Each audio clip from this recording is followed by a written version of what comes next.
Գարեգին Նժդեհ ֆիլմին ուղղված քննադատություններին հերոսին մարմնավորող դերասանը Արտաշես Ալեքսանյանը հումորով է մոտենում։ Ըստ նրա ֆիլմի հաջողության մասին են վկայում պրեմիերայից հետո հանդիսատեսի հոտնկայս ծափահարությունները, որոնց շարքում էր նաև Սերժ Սարգսյանը։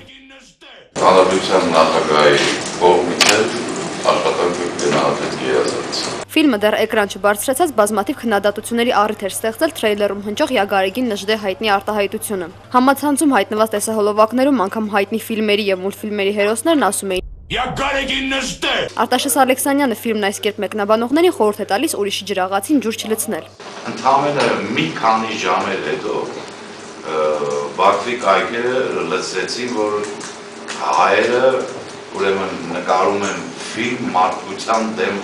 համեծ հանցանք գործած Գարեգին Նժդեհի մասին եւ հերոսացնում են այդ մարդուն։ Էս ինչ անարխա է, էս ինչ երկիր է։ Ես դրա համար եմ ասում, որ չի կարելի։ Վիճարկվող արտահայտությունը դերասանի խոսքերով ոչ թե բացասական արձագանք է գտել հասարակության մեջ, այլ հակառակը, ոգևորել է նույնիսկ երեխաներին։ Այդ խոսքի հիման վրա ես տեսել եմ մեր աշխատանքի արդյունքը, այսինքն երբ որ դուրս եկա ու տեսա երեխաները տնագնդիկ էին խաղում, ինչ ոգևորությամբ, ինչ ոգով, ինչ ռազմահայրենասիրական դրդումներով տնագնդիկ անում, մեկը մյուսին խոսքում ասում է Գարեգին Նժդեհ։ Ասել ենք մենք ինչի որ ուզում ենք ասել։ Նայնե Սարգսյան, IPV